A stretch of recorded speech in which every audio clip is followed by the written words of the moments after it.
My name is John Threlfall, and I'm the Communications and Special Projects Officer for UVic's Faculty of Fine Arts. I'm happy to be moderating today's conversation with Cormac O'Brien. This is the final Lunch and Learn session we're doing for the 21-22 academic year, but we'll be back next fall with a new series as well.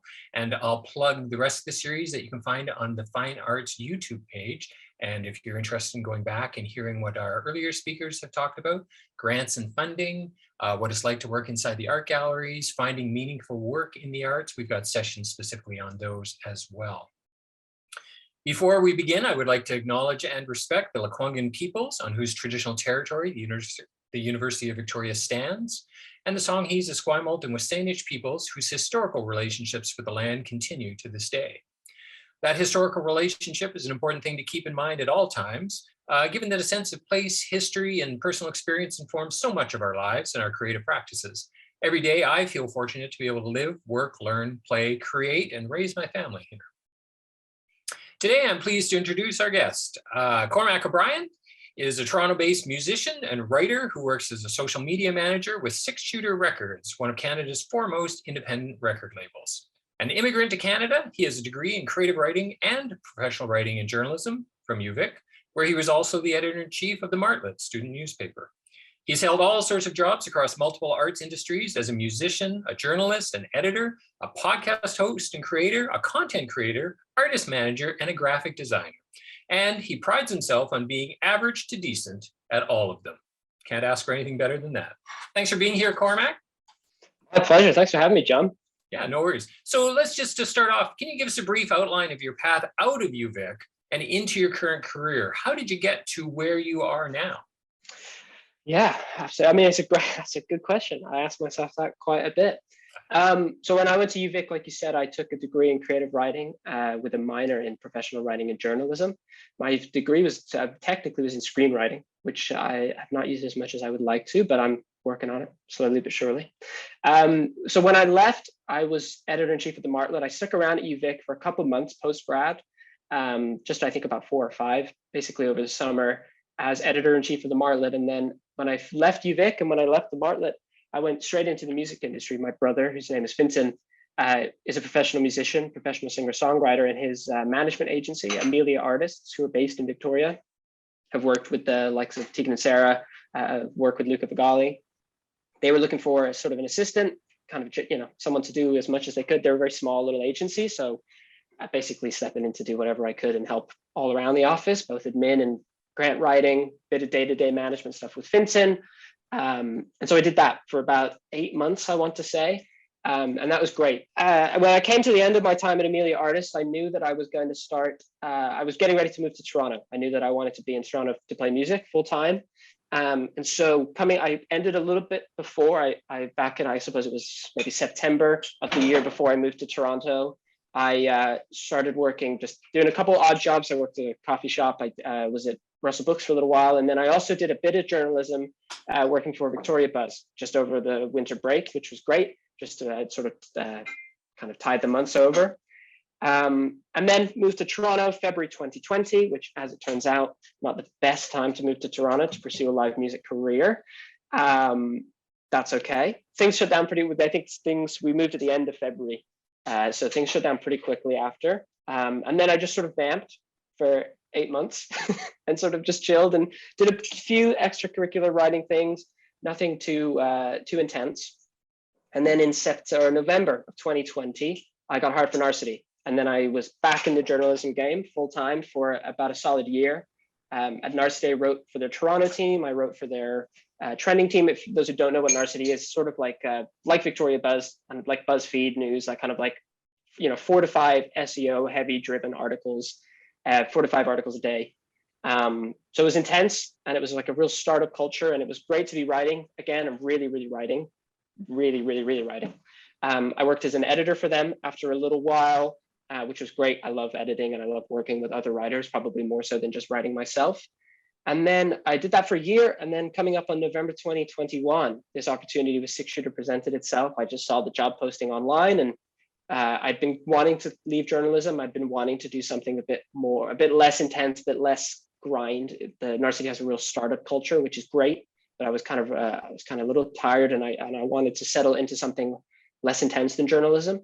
And so yeah, this opportunity came up as social media content manager for 6-Shooter Records. I applied, had a couple really great interviews, and then next thing I knew, I've been there for about 5 months now. Nice. And I'm loving it. I'm really enjoying it. Well, 6-Shooter is a great label, and they do a lot of great things in Canadian music scene and have done for a long time. So it's a nice outfit to land at, that's for sure. So what is what's the reality of your daily life right now? On an average week, what kind of tasks do you do?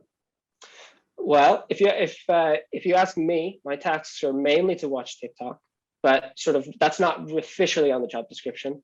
What I do mostly, and what I'm supposed to be doing is basically running 6-Shooter's label social media. So we have an Instagram, a LinkedIn, Twitter, TikTok, etc. And then I help run artist socials whenever artists want. Some artists really just love to do it themselves, have a really personal, unique vision on social media, and they're fully capable of executing. Others don't want to touch it at all, and that's where I'll just work with them and help them do it. There's a couple other subsidiaries of 6-Shooter that I help out. We have a publishing wing that I'll run the social media for as well, and then larger marketing moments as well. So if there's an album coming out, yesterday, for instance, I sat down with my boss, who's the marketing director at 6-Shooter, and we had just like a great 3-hour brainstorm about what this album rollout will look like on social media. And then, just like planning for tours, coordinating with artists in terms of like requesting content, coordinating with artists in terms of, they do send it to us, then we edit it, send it back for approval. There's a lot of back and forth between different stakeholders in terms of what they want it all to look like and how it goes up. And I think that's mostly it, to be honest with you. It's a lot of putting out fires, a lot of, hey, we have a festival announced in 30 minutes. Can you get me some copy and an asset?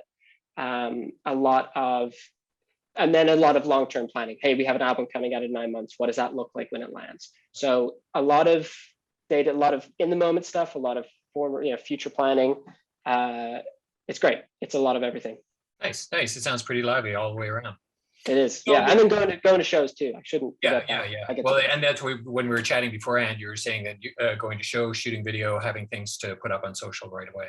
Totally, content. I mean, I'm basically, with the TikTok in particular, like content creation is huge. Being, hopping on whether it's with an artist's song that we want to, have become more, want to get out on TikTok, or just jumping on an already existing trend. It's a lot of putting my own face out there. Yeah. Well, let's, you just mentioned the idea of having assets. So assets, for people who don't know, so potential viewers of this could be students in fine arts, so music students, visual artists, acting, theater students, writing students, or recent alumni out of any of those things, art historians as well. Just in case they're not familiar with the lingo, can you define an asset for us? Sure, yeah. So for instance, this morning, one of our artists, William Prince, he's playing a festival in the UK, Black Deer Festival. So asset in this instance means literally what picture accompanies the Twitter post about it. What picture do we put up on Instagram? A lot of the times you get sent assets, which is very nice. Festivals are typically good for that. But for this specific instance today, I didn't want to use it. I wanted to use something else. And so I had to go and find my own picture for William, find something else that would work. And then send it to him, get it approved. It might also be something we've specifically gone out and not designed ourselves, but paid someone else to design for a tour poster, for a specific show poster. We might request specific assets that way. Or like I said, too, we might request an asset. I might have, sent William a message yesterday asking him, hey, can you record yourself saying, I'm going to be playing this show on this date, and then I'll use that to go up on socials. Right. So pretty essential promotional tools, photos, recordings, posters, design, anything you might use to promote the kind of creative practice, kind of work you're creating. What's in that? Like when it comes to that essential toolkit that people should have when they want to approach media, when they want to promote their work, what do you think's in that essential toolkit? Yeah, so from a personal level, I think, there's a few real basics that I think most people have probably without even realizing it. A good photo of yourself is huge. Even in, for me doing this, I had to find a good photo of myself, and I have a little folder where I have a bunch of all, my favorite photos that have been taken of me that I'll, specifically for professional use. Obviously, there's a lot of photos that I'll put on Instagram that I wouldn't necessarily send you to be like, hey, here's how you, put this up when you're advertising your webinar. Yeah. So a good professional, high quality photo, a bio. You don't necessarily need it all the time, but you will need it. It's a very funny thing. A lot of people are very uncomfortable with them. Both artists, I know several artists who hate writing bios. Even myself, who I've written a bunch of them, I still find it kind of weird to talk about myself in that way. But in which case, I'd say even having someone else write it for you, just because it's sometimes easier for someone else to talk about what you've done than you doing it yourself. It's a good exercise too, like to write a short bio, like a short. And when we're talking short bio, we're talking like 3-sentence short bio. There's a 50 long characters. bio. Yeah. Say that character count again. I was like 50 to 100, somewhere 50 in there. 100. Yeah, and that's characters. That's not words. Totally. It is tough to, but I mean, we'll probably talk about this later on too. But that sort of condensed writing is so huge, and both like for myself as in marketing for copy, being able to be concise is great. But I mean, there is no creative practice in which being concise is a bad thing ever. Yeah. If you're able to communicate one short idea or one big idea in a very short fashion, you're going to win people over in no matter what you're doing. So that's a huge thing for sure. Great. So photo, bio, what else is? I'd say website is huge these days. Maybe, well, we'll go to socials later, but a website is still really, really important. And I was actually, if I can share my screen, let's set up a couple things here really quick. You had popped out, so let me just make sure that you are still a co-host. So you are now a co-host, so you can share your screen. Go ahead. Beauty. So I think when I say website, I think there's a lot of different things that come to mind. Well, we've all been on a website. There are some incredibly complex ones out there. This is one of my favorite sort of personal, like professional websites online. This is my friend Marcus. He's a drummer. He lives right around the corner. He's a very, very good friend of mine. He needs a website because he gigs with other people. He's not just in one band. He's a professional gigger. So it's, a session guy. So this is his website. I mean, this is literally it. There is nothing else here. It says what he does, gives you some contact info and some socials links. I was chatting to him, asking him permission to share this earlier, and he built this himself. So this is not by Squarespace. This isn't by GoDaddy or anything. This is literally just, he bought the domain name and then taught himself some really, really basic HTML coding just so he could put a photo up, add a title, a few notes, and then link out. This is as basic as I would go, but it's also perfect. I mean, there doesn't need to be anything else on here. And he's got a presence. If I Google Marcus Manhas, I find this website, I can see that he's clearly a drummer who's played for crowds, who's played in front of, a big audience. And so that's huge. I think that's great. You can go more complex. I'm going to share this one really quickly too. This is my friend Belle, who I used to work with at the Martlet. She has a career now as a digital creative marketer, as a freelancer. So she's constantly, this is obviously as a freelancer, you really, really need to make sure you have a big digital presence because prospective clients are really going to want to know, especially in the field of digital marketing, you're going to want a nice digital footprint. But this is her website, which is great, super clean. Again, she's a photographer, so there's lots of brilliant photographs. This is also something we might get onto too, but none of them, they're not too professional. This one's lovely. That is a nice pro picture, but this one here, it's just her in a coffee hanging out, and it, again, comes across as very personable, which Belle is. That's clearly sort of what she's going for. She wants to be seen as someone who's just very friendly and easy to get along with. And so that's great. This is obviously has been built, I'm going to guess with GoDaddy, maybe not Squarespace, but either way, it's been built with a website building tool, but it looks brilliant and it's super, super fancy and clean and, just really easy to tell what she does and pretty easy to tell she does it well as well. Right. That's sort of the gamut of the website world. It can be very, very brief, very simple, just something that's there as a bit of a placeholder, or you can really spend a lot of time with it and make it look beautiful and make it really worth your while. So those three things are huge.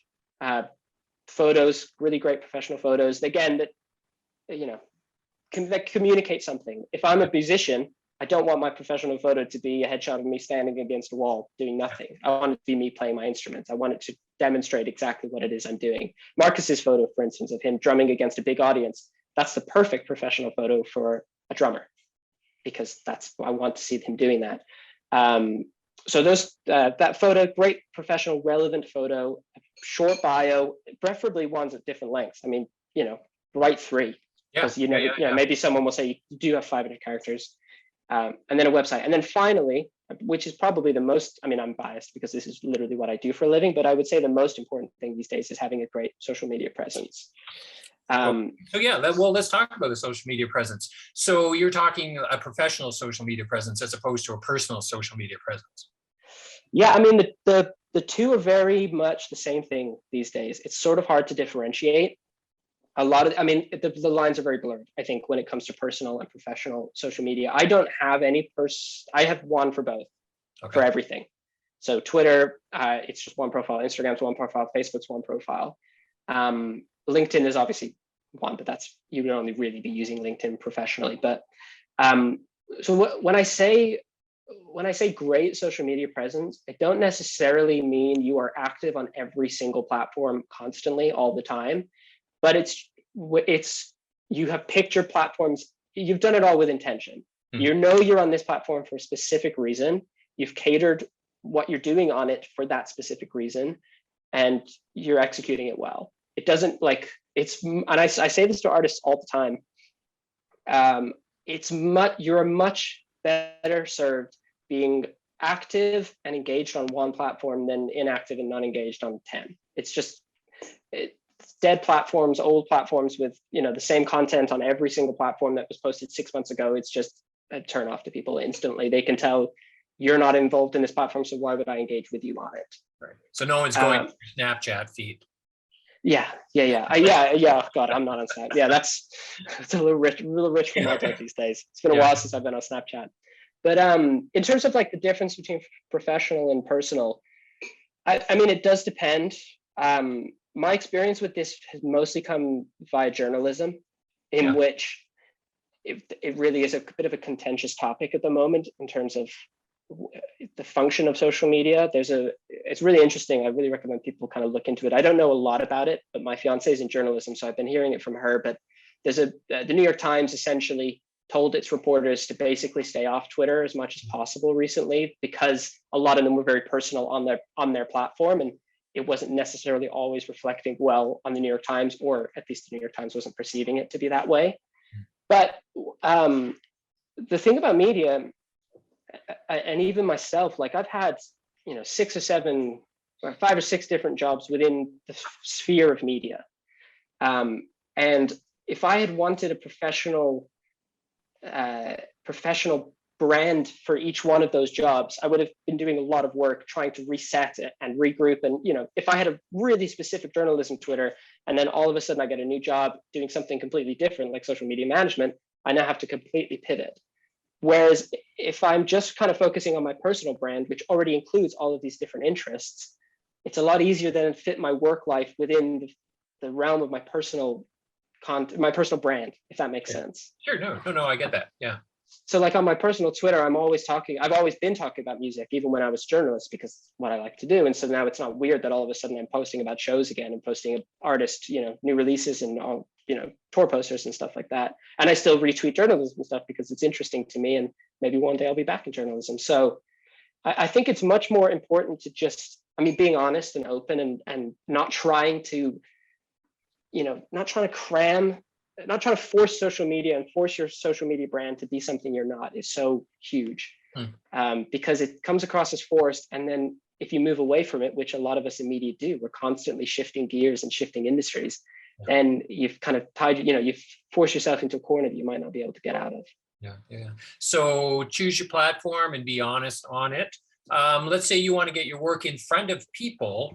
So you're out on social media, that's great. You've got a presence, that's fine. You're honest about what you're doing, and you've got good visuals and all that, but you want to get it noticed by people. Best way to do that, is it by tagging different accounts? Is it by using good hashtags? What's the best tool for that, for getting noticed? This is a bit of it's a bit of an annoying answer, I suppose, the best thing to do is, if you have an article that's coming out, is 6 months before that, be engaged with the people who would want to read it anyway. You know, does that make sense? Like, it's going to be very difficult to come out of nowhere and like, if you know, and not without having already been involved in that environment, to try and just infiltrate it once and have it be amplified. It's definitely comes down to picking your platform really well. If I'm a journalist, for instance, I need to, like, you do need to be on Twitter. That's just Right. And again, it's part of a larger discussion about mental health and whether that is good for people. But as it stands, if you want to have your work amplified online as a journalist, Twitter is where it's going to happen. It's not going to happen on Instagram. It probably won't happen on Facebook. But Twitter, there's a huge network of other journalists and people who want to know what those other journalists are reading and writing about. That's huge. If you're a music fan, it's probably going to be Instagram. Right. It could be, and nowadays might even be TikTok, depending on who you're listening to and how old they are typically. So it's about picking your platform, and it's about staying engaged even when you don't have anything going on, even when you don't have anything to promote. Because if you just log on to promote something, you won't already have the communities of people who are wanting to support you and wanting to amplify what you're doing. But if you are amplifying what they have been doing for the past 6 months, they're obviously going to want to return the favor because they know you and they like you and they want to do what you've done for them. So it's about thinking ahead, thinking long term, and really be, you know, the best way to have your work noticed and amplified is having done the same for people, be involved in a community that will do it. Right. So you know, so be really truly being social, you know, being aspirational with the kind of stuff that you want to post, but then also following the people who might want to follow you. Let's say you're an actor and it's midwinter, but you know that come the festival season in the summer, people are going to be casting and they're going to start looking at stuff like that. So early on, you start following things like the Stratford Fest or the Vancouver Shakespeare Festival or whatever it may be, and you amplify their messages and put yourself on their radar. Totally. Comment on their posts, you know, reply to someone else's comment. 100%. It doesn't matter. Yeah, it doesn't matter what the discipline is. All of these disciplines have a community online. So for actors, I know I have a few friends who graduated from UVic who are actors, and I'm constantly seeing each other share each other's work. Mostly on Instagram is where I see that happen a lot. But yeah, there's, you know, no matter what you're in, someone is posting about it. And if you can comment on their post and like it, then they'll, you know, every time someone who I don't know comments on something I post, I check them out. I want to see who they are, and if they're relevant, you know, if they have a relevant interest to me, I'll follow them. Nice. In terms of like the specifics, obviously good quality, like high quality images go a very, very long way. No matter what platform you're on, if it looks good, it's going to do a lot better than something that doesn't. Hashtags are complicated. I have a bit of I think most people probably have a love-hate relationship with them. I have a bit of a hate relationship with them. I don't really like using hashtags. I'm not a massive fan of, I mean, there's tons of ways to do it, of the, like, either you put them in the comments or you know, put them down and way down in your post with a bunch of full stops in between so no one can see them. It gets more eyes on your post, but it doesn't necessarily mean the people who see it are going to continue to engage with your content. Right. So I think you're better off. I'd rather have, you know, 60 people like one of my posts and get 20 comments versus 100 likes, but the 40 extra people didn't actually really care about what it was I was posting. They're just going through and liking everything on that hashtag. So, I mean, it depends. And I think a few hashtags are never a bad thing. I would definitely, like, if I'm, you know, if I'm an art historian and want to, you know, have an account that's reaching other art historians, see what best practices are within your specific field. If other art historian accounts are using the specific hashtag, give it a go. But I don't think you have to live and die by them. I think they're a nice little tool, but I think if you have great content, algorithms these days, they'll pick it up, whether it's been hashtagged or not. You know, Instagram, most social media platforms are smart enough to know what you're posting, whether or not you're hashtagging it. Sure. So think about content. So here's an example. My wife is a visual artist. January, February this year was application time for mural festivals in the summer. So she started applying for mural festivals, and almost every single application form asked for the preferred social media account so that they could look at the applications that come in and then look at that social media account.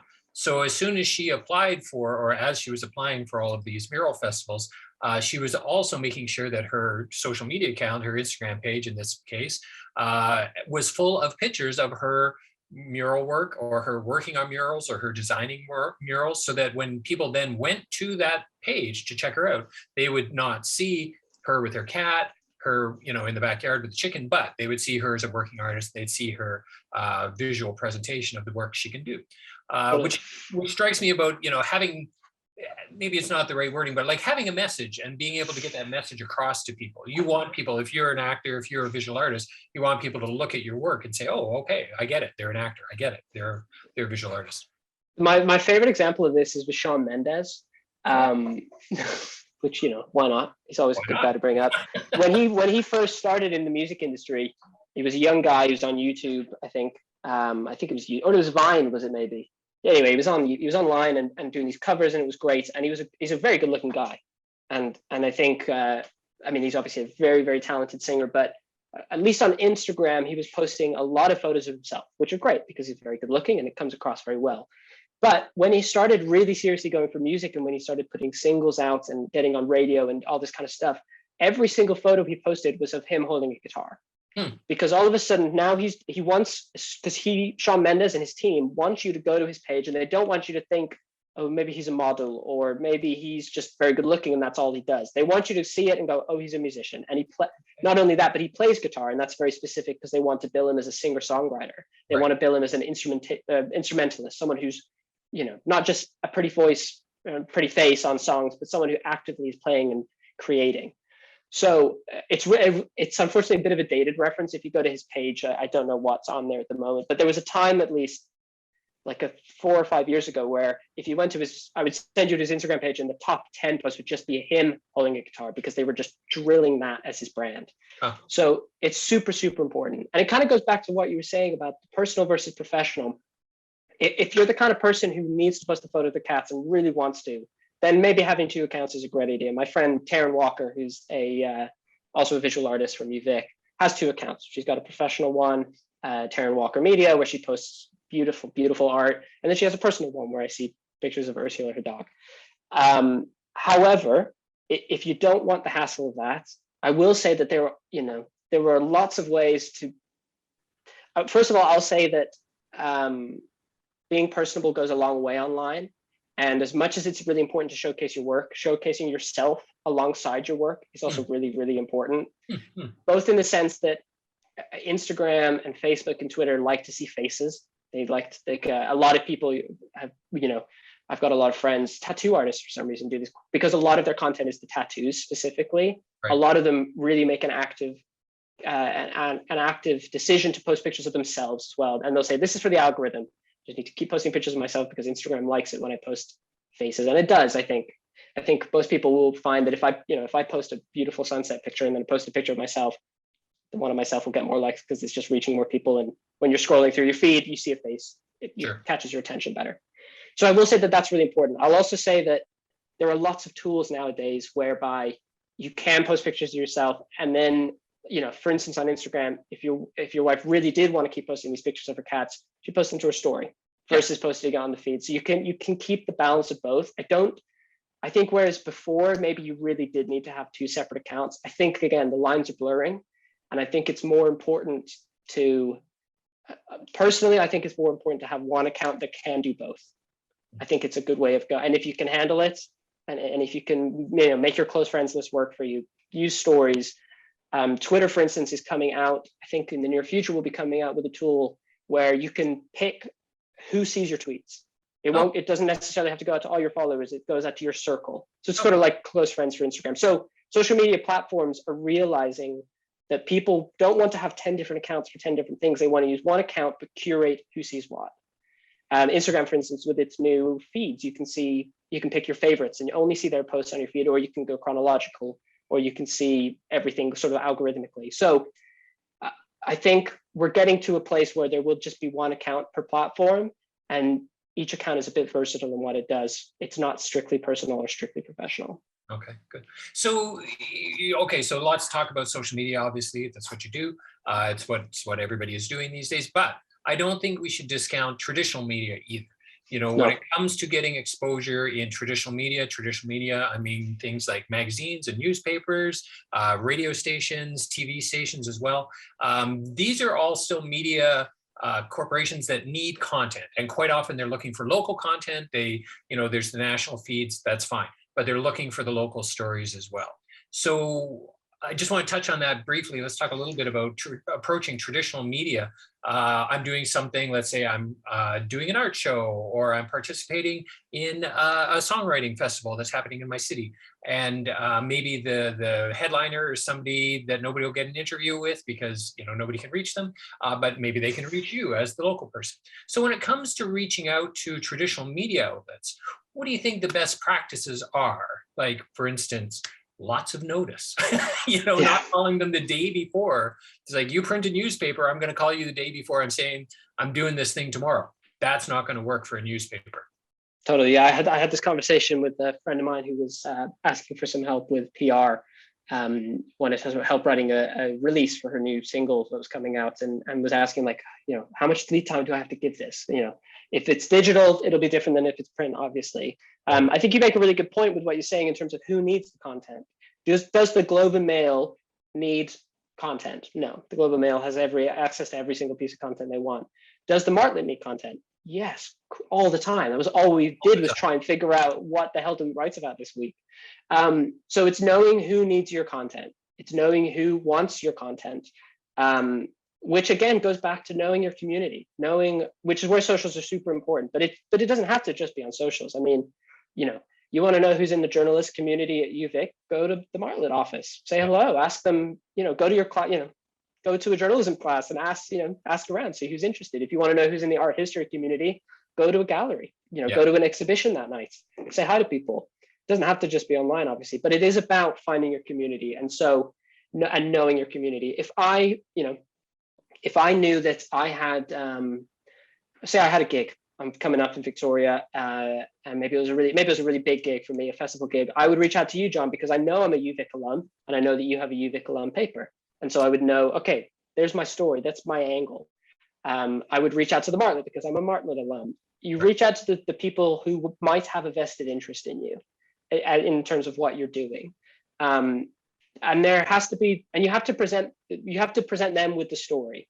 I can't just email you expecting you, or I can't just email whoever's at the Martlet expecting them to know I'm a Martlet alum. I have to email them and say, hey, I'm a Martlet alum. I've got the show coming up. I think it would be really cool to talk about how, maybe the show is at UVic, and I get to say, it's really cool how I used to spend nights working in your office, and now I'm 100 feet away playing at the Farquhar. Like, I think that's a really cool story, and I'd love to talk to you about it. Do as much work as you can. Totally.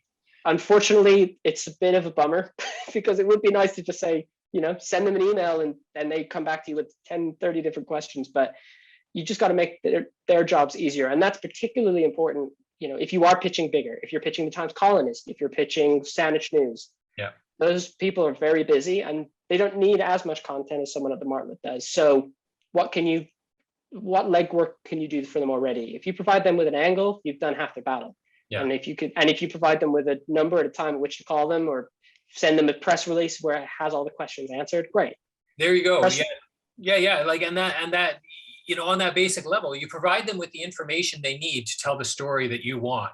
So you have the accurate information about what you're doing, when, how much it costs, where it is, all that kind of stuff. But then you give them that little way in, like you say, give them that angle that they can work and match it to the right media platform. I always use the example of sculpture doesn't work well on radio, but sculpture works great on TV, right? Totally.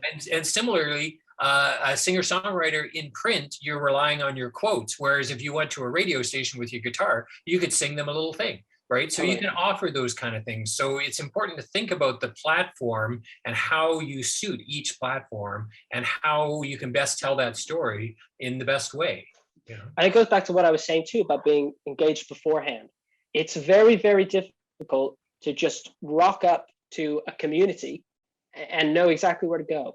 And it can be very daunting to and we see this quite happen, like for an artist tour, for instance, where all of a sudden we know they've got a show in DC coming up, and now we have to try and sort of infiltrate the DC music community and find out who to talk to. And that's very difficult. But the best way of doing it is have 20 years of experience, for instance, playing shows in DC, or at least, spending time in the lead up. I mean, it's obviously you can't do that everywhere. But if I know that I have a show coming up in Victoria, I'm going to spend a little bit of time, maybe a couple of months beforehand. I'm going to start reaching out to people then, and I'm going to start finding out who I will eventually need to know in that community, rather than a week before sending one email to 10 different outlets that also does the same thing but isn't catered to any of them specifically. Well, that's it. That's another thing. And I think that's a common mistake people make is and when I was in the media, I would get these emails all the time, whereas clearly just a cut and paste message because it's not matched to me. Like what they're telling me doesn't suit my media outlet at all. Yeah. And the other thing I would say too is that people have to remember they need to practice. Like if you want to be interviewed by a media outlet, you need to practice that. So get some friends to ask you some questions and practice your answers. As a singer-songwriter, what kind of music do you like? Why did you write the song you wrote? As an artist, why do you work in this medium? What are you trying to say through your piece? If you can't answer the questions that the media is going to be asking, it's hard for them to tell a good story about you. Totally. Yeah, and the this whole the question here, are you media ready? I mean, if you want to know the answer to that question, is find someone you know who is, or at least appears to be, and ask them what they do and figure out from there. I mean, there are so many. I keep going back to getting into these communities. I'm just like a constant, really, really big proponent of stealing from people, essentially, but seeing what people do and saying, okay, I really like that, and then reaching out to them and saying, hey, how'd you do that? Everyone wants to talk about what they did well and wants to talk about their successes. And social media, the barrier is so low these days in terms of reaching out to getting in touch with people. Being able to, like, if I want to get in a specific paper and I see someone else did it, reach out to them and ask them, hey, who'd you get in touch with? Yeah. So maybe sometimes they'll say, they won't respond or they'll brush you off or whatever, but, find someone else who was in that paper. Most time that won't happen. Most time people are very, especially in media, which is such a connections game. It's everyone knows how much of a struggle it can be. Most people are really, really good about helping each other out because they've been helped out themselves. Totally, absolutely. And there's the other thing, here's a little secret that a lot of people don't know about. There's this thing in the media called the trickle-up effect, where you get one story in one outlet and then other media outlets see that story and they pick it up. And, so you might, the bottom, and we see this all the time at the Martlet, somebody in the Martlet writes a story and then somebody in the Times Colonist picks that up and then somebody at the local CBC station reads that article and then they want to put it on the radio and then it ends up on Victoria Bus. Like you see that trickle up effect. So don't always think you have to start at the top. You can start down, lower down, and totally 100%. Those bigger outlets, the people at the Martlet, they can afford to take there's no pressure on them to get eyes on a story. There's no pressure on them, but the bigger outlets there is. So the bigger outlets need to see interest, but they see interest by seeing other outlets write about stuff. So yeah, totally. Start low, start accessible, get friendly and chatty, and don't, because if you spend your life pitching to the Toronto Star and never get it, you're just going to get bummed out and dissuaded. But student newspapers, local newspapers, alt media, and those guys are so friendly. All of those people who do that are so nice and are constantly looking for stories. And if you can present them one, they'll bite your hand off. Totally. And you know what, like in the university environment as well, I'll just say this because we're in the university environment, there's always opportunities. Like I'm the storyteller for the Faculty of Fine Arts, right? I work with the faculty, but then I also work with students. This afternoon, I've got the local TV station coming and doing a live spot from the BFA show that's going to be opening. And they're going to be, for 2 hours, they're going to be set up here. They're going to be doing the weather and the news and all this kind of stuff from the BFA show. Because, I approached that media outlet about 2 months ago and I said, this is the first live show we'll have in 3 years, like everybody else. We're just getting back on our feet. It's got great visuals. It's got multiple rooms.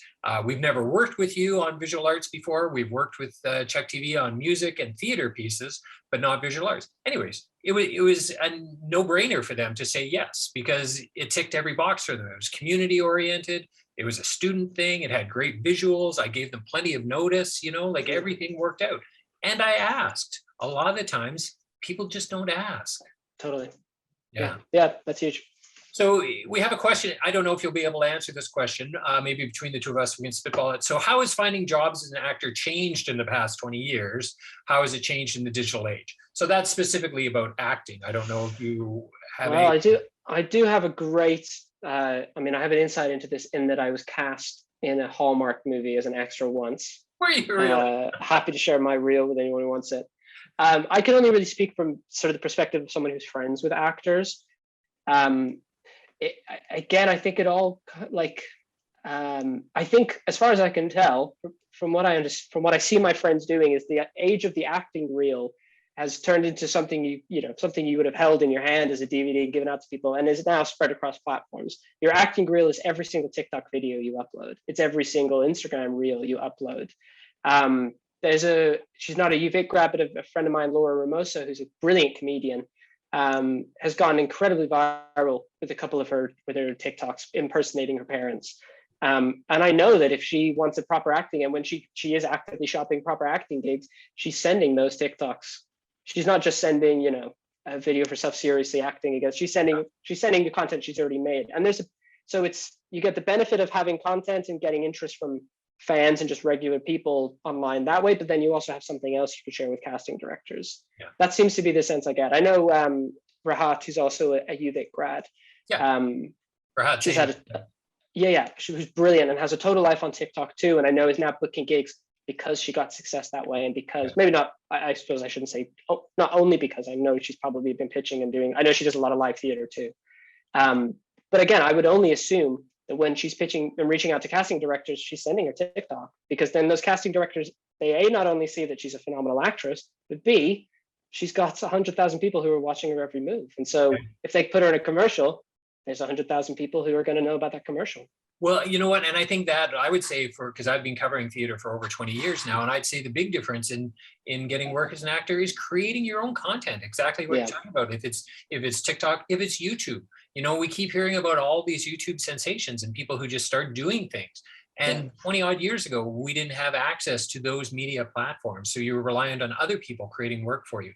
Whereas now you can create your own work and put it in front of people. And you can get viewers that way. You can find success that way. You can do, there's a lot more voice work for actors now than there ever was, because there's so much more animation and there's so much more online projects that are happening. And I know there's quite often UVic alumni who do voice work workshops. There's one coming up this summer that I know of. There's people like Ingrid Hansen, who came out of the theater department. She's one of Canada's top puppeteers, and she's been doing voice work for ages. So she's like, I looked her up on YouTube recently, and one of the some crazy show called like Mr. Squirrel or something, a kid's show. But the episode she was in had 2.5 million views. And if you did a show at the Belfry, you would never get that many people to work. But totally. And it's great because, for instance, my friend Laura, who impersonates her Italian dad and German mother, it's like, okay, I can either wait until I get cast in a movie or cast in a theater show where I play an Italian father and get to showcase this incredible impression that I can do, or I know exactly what I'm good at. I know exactly what I'm very good at doing and what I'm very funny at doing. And so I will just make that specific video so that I'm not having to wait for someone else to cast me in it. I'm just showcasing my best self myself. Yeah. I'll give you another. Which I think applies to anything you're doing, musically, acting wise. Like, you have the freedom to put out your best self online. Yeah. So another example of that I'll throw out there too, out of the Phoenix department, Jasleen Power. She is a South Asian woman, a Desi girl. She calls herself a Desi girl. And she's a hip hop artist. She goes under the name of Horsepower, and POWAR, Horsepower. And she's a really great hip hop artist. So she was doing okay with her music career. But then she fused her personal passion and her life background with curry. As a South Asian person, she loves curry. She loves different kinds of curry. So she started hosting a YouTube show specifically about curry. And it's combining her presence as a hip hop artist with her love for curry. And now it's all over YouTube, and she's living in New York, and she's doing spots in LA and stuff. And she's doing so much better with a curry show than she would have as either just an actor or as somebody who's hip hop artist. Like, it's really a fascinating thing to do. And that's just finding, like what you were saying earlier, finding what you're sincerely passionate about, finding what you love, and putting that out in a platform that reaches people, I think that's probably the takeaway from today, is just that, what do you want to be doing? What do you love? And how can you make it work for you? How can you make money at it, really? There are every community you can think of exists out there. I mean, it does. And it's just a matter of finding it, engaging with it, being honest within it, reaching people that way. And then, from there, it spreads, and you can reach outside of the community. People will want to be in that community as a result of what you do, and it just grows. Yeah, yeah. I mean, I think you're a great example of that because as a musician, you are active, playing your music and everything like that. But now you have a career that's tangential to being a musician, but it's incredibly informed by your music practice. Totally. You know, I you wouldn't, would, yeah, I wouldn't have this job if I didn't know, if I hadn't marketed myself as a musician. I right. wouldn't have been able to sit in that interview and talk about what I think about marketing musicians, because I wouldn't have done it. But I did for myself and for my brother. And because, and if it doesn't really matter if, even if I hadn't been very successful at doing it as a musician, I still did it and I still knew how to talk about it. And therefore I could put myself in a position where I could be successful for other people. Yeah. So we just, time is running down here, but we got a few minutes left. Let me ask a couple other things. So let's say you're doing everything right and you've got stuff out there on these platforms and you're reaching people, and then you actually get a phone call or an email or a text message from a media outlet who want to talk to you. That can be very daunting for people. They're not 100% sure like how to talk to the media. Do you have any tips on that? I think you said one earlier, which is talk to your friend, like, have a friend practice with you. I did that. My fiance is a journalist and she had an on-air interview recently, and we sat down for about an hour and a half, maybe not an hour beforehand, and I just drilled her on the questions that I knew she was going to be asked. Which again is, I had a bit more insight into those questions because we're both journalists, but still, have a friend. If you set up the interview and you've got some response from media, you know what they're going to ask you. You know what you want them to ask you. So drill it with someone. I suppose specifically with the media, always be prepared for them to ask you what you want them to know. I always do that as a journalist. I think it's probably best practice these days, is at the end of an interview say, is there anything I missed? Is there anything you wanted to add? Standard question. Know that that's going to be your opportunity to get in anything you missed. If it's on air or on camera, it's kind of lame, but talking to the mirror is so important. Being able to, or even setting up your own Zoom call and just talking to yourself in the camera, it's so huge to know what you're looking like, because you don't want to feel self-conscious on the day. You want to know exactly what you look like when you talk. So that's really, really important. And then just listening to other interviews that you think are great. I'm such a sucker for YouTube interviews. Find people who you think gave a really good interview, think about what they did well. And always talk slower than you think. That's my number one tip. I often, every single time I do a speaking engagement, I just write slow and breathe, because you always speed up. You always talk way too quickly. Always.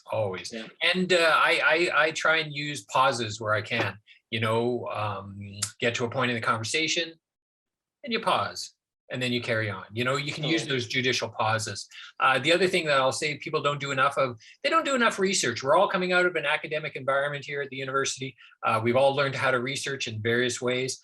If you're going to be talking to a specific media outlet, read them, listen to them, watch them. With this Check TV thing at the Visual Arts Building tonight, the students that are going to be on it, I sent them all an email last week. I said, watch this segment of this show to get a sense of what they do and the kind of questions they ask. And then you'll be prepared for it.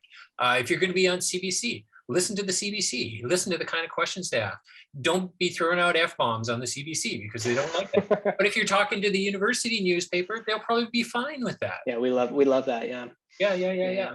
So, doing research, I think, is so important. Totally. Last couple of things I'll hit you with. So when it comes to early on, we had talked about having a good headshot, having good photos, sizes of photos. Like, do you want to be sending people super huge, 5 meg files, but you don't want to be sending them like little 10K files either? What's ideal? Totally. Again, know who you're pitching to. Is it print? Is it digital? If it's digital, you're going to, the bigger the better. There's no cap on how big it can be. If it's a print paper, a TIFF file can be 50, 60 megabytes, and it just looks better on the page. So that's fine. If it's digital, options are great, because you never know what space constraints they may have. So send 3 options over. Send one that's 12 megabytes, send one that's 6 megabytes, send one that's 3 or even under a megabyte. That's probably 1 to 3 is probably as low as you'd want to go. Yeah. I find there's lots of online tools. Just Google photo. It's often hard to go down. I often find it difficult to try and make a photo smaller. There's lots of online tools that will do it. I also find this is a little thing I often do, is that if I have a photo that's too big, I'll screenshot it. And so I'll lose maybe a little bit of the edges, but it usually is lower quality. That's a great idea. I never thought of that. Yeah, so that comes in handy every once in a while. Yeah, 3, but typically you can't go wrong from like 3 to 5, 3 to 6. Nice. Okay, great. Just the last couple of questions here. So what's one thing you wish you'd known or done while you were still in university as it relates to this topic? Probably gone out more, which sounds like I wasn't very social, but I just like, I mean, I spent a lot of time in the Martlet office. I would have probably gone out and met visual artists and met art historians more and met theater actors, because you never know where you're going to end up. You're never going to know who you need to know. Right. And so I know a lot of journalists from UVic. I know quite a few musicians as well, but yeah, know as many people as you can, because they know people, and it's, like I say, it's all a connections game. And having friends, and don't go out of the way just to be, a sociopath and, use people. But if you're friendly and if you can get along with them, having friends in creative industries is like the best thing ever. Totally. Because they're just great people and they do great things, and you can support them and they'll support you because you're going through the same thing. Yeah. The people you go to school with are going to be the future professionals that you're going to make. Totally. So you just have to keep that in mind, Yeah. And what's the best piece of advice you ever got from somebody? Oh man, that's a tough one. One of them might have been when my dad told me to get free soccer game tickets by writing about them for the Martlet. That was a pretty good piece of advice. That set me up pretty well. But I guess maybe I'm extrapolating a bit gratuitously here, but again, it's sort of the same thing. Go offer favors to people. Go, and to an extent, I mean, know your worth. And when you're doing something professionally, get paid for it. But also, don't be afraid to do something that you might get something in exchange for. Do something, go out of your way to do something because you like that person, you're friendly with that person. If you know that they're a good person to know and you can get a good connection on the other end of it, network. But not in a like, get into a room of 100 people and say hello to each one of them way. Go out for coffees with people. Go out and get to know what they're doing and know their line of work, because you might need to know it professionally one day. Yeah, it's the persuasive power of chit chat. Totally. Being able, how to schmooze, how to chat, how to say who you are and what you do in a minute or less. Totally. That's it. Great. Right on. Well, Cormac, thank you so much for doing this today. There's I think some incredibly great advice in there, very valuable stuff. And I really appreciate you spending your time and sharing your experience with us. My pleasure. And if anyone wants to reach out, I'm sure, Cormac F. O'Brien, that's my Instagram, cormac.email@gmail.com, which is the worst email ever, but that is what my email is. Feel free to reach out. I'm happy to chat with anyone. Nice, right on. Okay, thanks very much. Thanks to everybody who is listening today. We're going to post a recording of this along with the other series. So those will be up on the Fine Arts YouTube page. And take care of yourself. We'll see you again. Will do. Thanks, John. Okay, bye-bye.